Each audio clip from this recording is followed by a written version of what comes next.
다 있네 여기. 맥시멀리스트. 저 사실 아침에는 크림 하나만 바르긴 해요. 와 진짜 극과 극이긴 하네요. 토너 절대 쓰지 마세요. 이런 영상이 진짜 많더라고요. 진짜요? 왜 그렇지?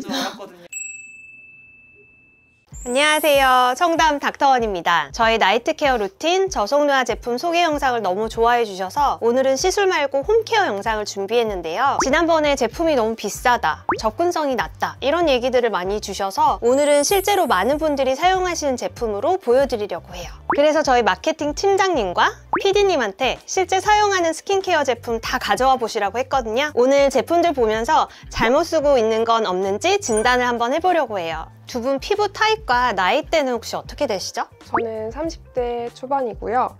제 피부는 복합성입니다. 저도 30대 초반이고 저도 복합성인데 조금 더 건성에 가까운 것 같아요. 본인의 피부 타입을 알고 있는 게 중요한 건 피부 타입마다 피해야 하는 성분 제형들이 있거든요. 같은 성분이어도 어떤 제형이냐에 따라서 피부에 안 좋을 수도 있으니까 이건 꼭 알고 계셨으면 좋겠어요. 자, 그럼 이제 한번 가져오신 제품들을 한번 볼까요? 네, 요거는 클렌징유, 요거는 앰플유, 요거는 크림. 그리고 이제 이거 선크림. 그리고 가끔 하는 리들샵. 피디님은 어떠시죠? 저는 이렇게 클렌징, 이렇게 스킨케어, 선크림. 얘는 가끔 하는 팩이에요. 와 진짜 극과 극이긴 하네요.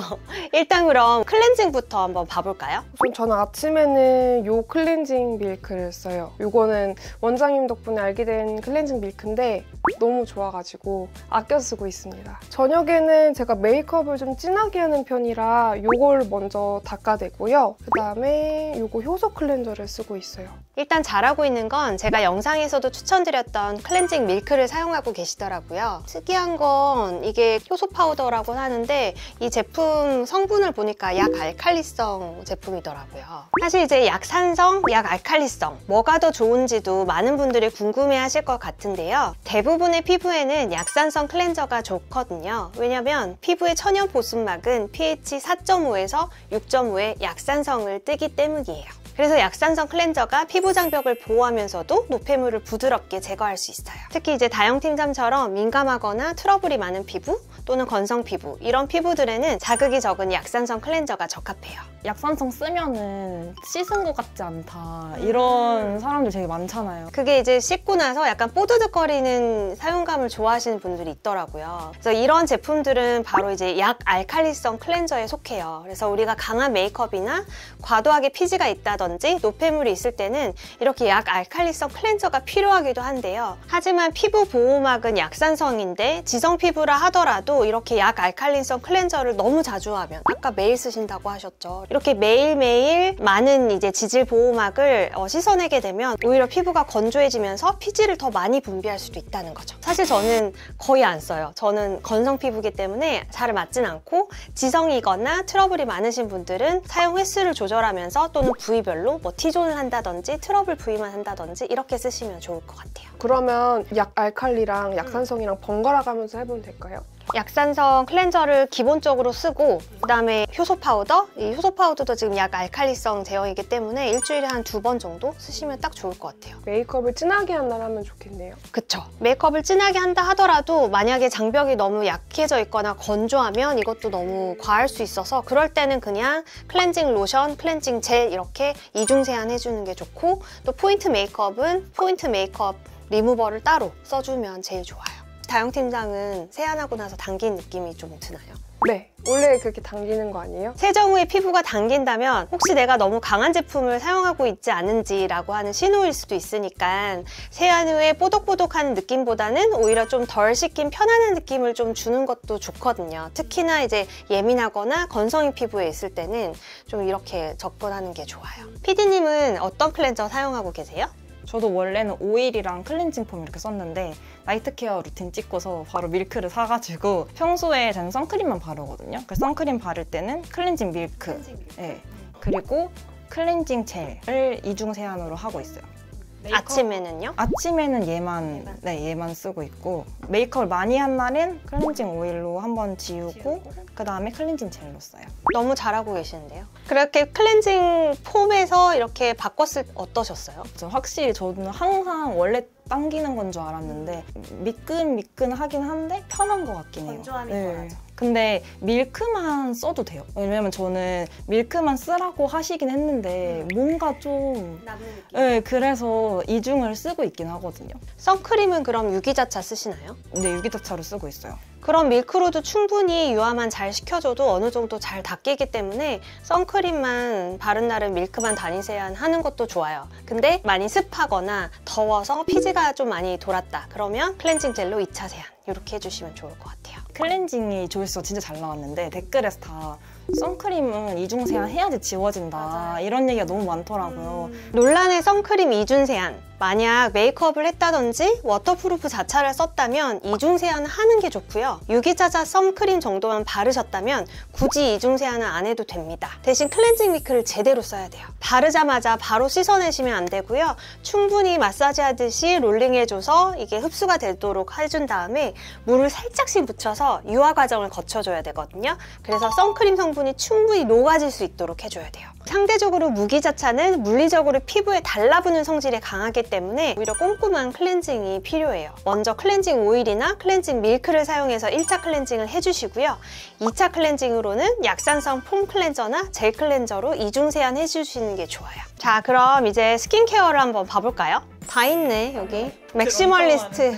다 바르시는 건 아니죠? 한 번에 다 바르는 건 아니고 그날 피부 컨디션에 따라서. 자, 그러면 어떻게 이 많은 앰플들을 사용하고 있는지 한번 루틴을 한번 설명해 주세요. 우선 아침에는 기능성보다는 수분 위주로 좀 바르는 것 같아요. 그래서 수분 앰플 혹은 요거 스킨 스티커즈의 요거. B5에도 좋죠. 화장이 좀 잘 먹더라고요, 수분으로 바르면. 그리고 다 귀찮다 하면은 요걸 하나만 발라요. 요거는 이제 저녁에 바르는 건데요. 저녁에는 기능성 위주로 좀 많이 바릅니다. 요거는 제가 빨갈 때, 민감할 때. 홍조에 좋은 피토. 보테니컬 성분이 함유돼 있어서 약간 홍조랑 예민한 피부에 사용하면 좋아요. 그리고 요거는 저도 너무 좋아합니다. 다은 씨, 시베르네. 바르고 나서 저 여드름이 좀 덜 나요. 그치. 그리고 요거는 탄력. 탄력, 펩타이드 세럼. 굉장히 많네요. 거의 저 정도 수준인데.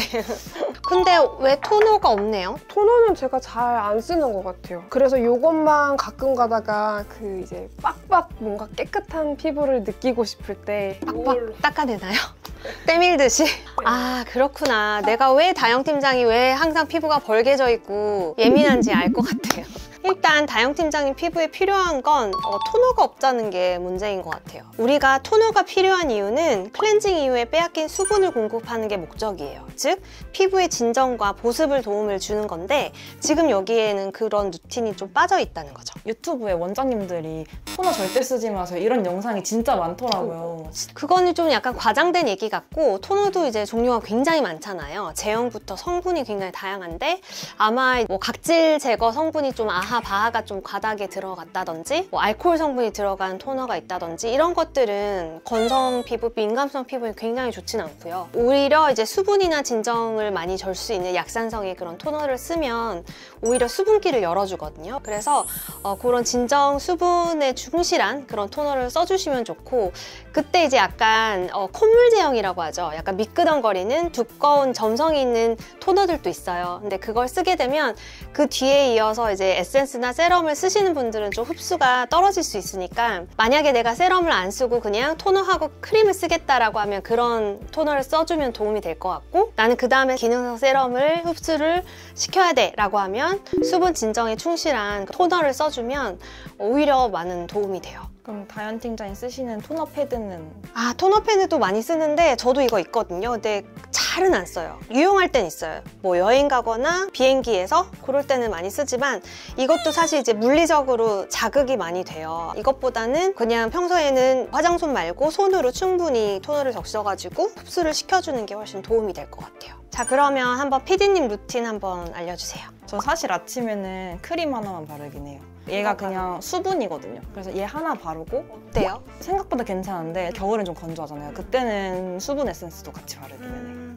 수분 에센스가 사실 토너처럼 작용할 수 있으니까 그런 식으로 수분 공급해주고 크림 발라주면 좋을 것 같아요. 그리고 저녁 때는 얘는 토너로 쓰는데 얘가 에센스긴 하거든요. 자극이 없고 그냥 물 같아서 이거 쓰고, 사실 제가 레티놀만 있는 거 써봤는데 생각보다 안 쓰게 되더라고요. 귀찮아서. 그래서 그냥 앰플로 쓰는데 레티놀이랑 시카랑 나이아신아마이드 이렇게 들어가 있다고 하더라고요. 그래서 그냥 무난하게 따갑지 않게 쓰기 괜찮아서 쓰고 있어요. 세 가지 성분 조합이 괜찮네요. 이제 레티놀이 사실 잘못 사용하면 따갑다고 또 자극이 된다고 느끼는 분들도 있는데, 시카가 진정 재생 성분이라서 같이 쓰면 도움이 되고요. 나이아신아마이드가 보통 미백 성분으로 알고 계시는데요. 미백 말고도 주름 개선이나 보습 재생에도 중요한 성분이에요. PD님 루틴을 제가 봤을 때는 너무 이제 간단하지만 핵심적으로 잘해주고 계신 것 같고요. 약간 특이했던 건 아침에 크림 하나만 바른다는 점이었거든요. 저는 토너라든지 에센스, 크림 이 루틴을 당연하다듯이 매일매일 하고 있기 때문에 이거는 그냥 당연한 거지만 많은 분들이 사실 하나만 쓰시는 분들이 또 많긴 하더라고요. 이렇게 PD님처럼 세안 후 크림 하나만 바르는 미니멀 케어는 피부 자극을 줄이고 싶은 경우에 적합한데요. 특히 저 같은 경우도 스킨 부스터 시술을 하거나 레이저 시술을 했을 때 피부가 굉장히 예민하고 바늘 자극을 다 준 상태이기 때문에 이때 토너라든지 에센스를 바르게 되면 좀 따가워요. 이럴 땐 저도 재생크림 하나만 가기도 합니다. 하지만 평상시 매일 크림만 하나만 바른다고 하면 수분 공급이 좀 부족해질 수도 있거든요. 그래서 귀찮더라도 자극이 적고 수분을 충분히 줄 수 있는 에센스 토너나 워터 에센스 하나 정도씩은 추가해 주시면 좋을 것 같아요. 그리고 이제 한 가지 보면 대부분 이제 수분 진정 쪽에 약간 포커스가 돼 있어서 이제는 이제 30대가 접어들었기 때문에 약간 안티에이징, 기능성, 비타민C 같은 앰플류는 좀 추가를 하면 좋을 것 같긴 해요. 그럼 만약에 비타민C 앰플을 쓰면 언제 써야 돼요? 비타민C 앰플 같은 경우에는 그런 에센스류에 처음에 써주면 좋고, 만약에 토너를 발랐다고 하면 토너하고 바로 비타민C 제품을 써주면 좋아요. 자, 이제 마지막으로 평소 받는 시술이나 팩처럼 특별하게 케어해주는 것들이 있을까요? 저는 스킨 부스터 시술을 한 달에 한 번씩 꼭 받고 있어요. 안 받으면 너무 불안해요. PD님은 혹시 스킨 부스터 받아보셨나요? 시술은 받아본 적 없고 진짜 가끔 워시오프 팩 같은 거 한 달에 한 번 정도 하고 있어요. PD님 같은 경우는 얼굴이 가끔씩 건조해지면서 볼이 좀 달아오른다고 하고, 지금 실제로 봐도 육안으로 홍조가 좀 보이거든요. 좀 따가울 땐 없어요? 쓰던 거 쓰면 괜찮고 가끔 새로운 거 도전해봤는데 토너 썼는데 엄청 따갑고 그럴 땐 좀 있어요. 그래서 약간 피부 장벽이 조금은 약하고 또 얇아져 있기 때문에 좀 강화시켜줄 수 있는 리쥬란, 거기에다가 물광, 히알루론산 믹스해서 맞으면 굉장히 효과 좋으실 것 같아요. 근데 다현 팀장님 이렇게 앰플도 좋아하시는데 팩은 안 하시나 봐요. 네, 저 팩은 뚝뚝 떨어지는 것도 싫기도 한데 사실 제가 한 달에 한 번씩 부스터 시술을 하니까 해야 될 필요성을 딱히 못 느끼겠더라고요. 특수 케어가 특별히 필요가 없는 거네요. 네, 근데 정말 간혹 가다가 중요한 날이 있다라고 하면 필링을 그래서 요거를 대신 살짝 바르고 물로 닦아내요. 되게 앰플처럼 생겼는데 필링 제품이에요? 네, 바르고 그냥 바로 닦아내면은 확실히 결 정리가 되죠. 맞아요. 각질 정리는 필수로 해주는 게 좋거든요. 묵은 각질이 있으면 피부 턴오버가 빠르게 안 일어나요. 각질 이렇게 필을 하거나 물리적으로 좀 제거를 해주면 턴오버 주기가 빠르게 맞춰지고 또 새 피부가 올라오기 때문에 피부결 관리가 되는 거죠. 저도 각질 하고 있긴 한데 이거 그냥 발라서 워시오프로 하는 거거든요. 조금 건조할 때는 얘를 쓰고 있기는 해요. 저는 궁금했던 게 이거를 얼마나 자주 써야 되는지 모르겠더라고요. 이것도 사실 피부 타입에 따라 다르겠죠? 뭐 일주일에 한 번 해도 되시는 분? 근데 이제 뭐 피지 분비량이 많거나 뭐 피부 장벽이 좀 튼튼하신 분들은 뭐 일주일에 한 2번 정도 쓰셔도 될 것 같고, 본인의 피부에 맞춰서 선택을 하셔야 되고, 내가 건강한 피부다 하더라도 그때그때 피부의 컨디션이나 뭐 계절에 따라서도 워낙 바뀔 수 있기 때문에 잘 판단하시고 써주시는 게 좋아요. 이렇게 피디님처럼 맞는 필링 제품을 찾으면 다행인데 보통은 사실 그러기가 힘들어요. 필링 제품을 집에서 제대로 선택해서 제대로 정확한 방법으로 제때제때 쓰시는 분들이 많지는 않기 때문에 그럴 때는 이제 피부과에서 차라리 뭐 라라필이나 뭐 하이드라 페이셜 같은 관리를 받으시는 것도 도움이 될 것 같아요. 저희 팀장님과 PD님이 평소 사용하시는 제품들을 비교해봤는데요. 화장품 종류만 해도 이렇게 정말 극과 극이네요. 이 두 분이 사용하신 제품들 말고도 혹시 피부 고민이 있거나 어떤 제품을 골라야 할지 잘 모르겠는 분들은 댓글로 한번 남겨주시면 다음에 더 유익한 홈케어 영상으로 들고 올게요. 그럼 지금까지 청담 닥터원이었습니다. 감사합니다.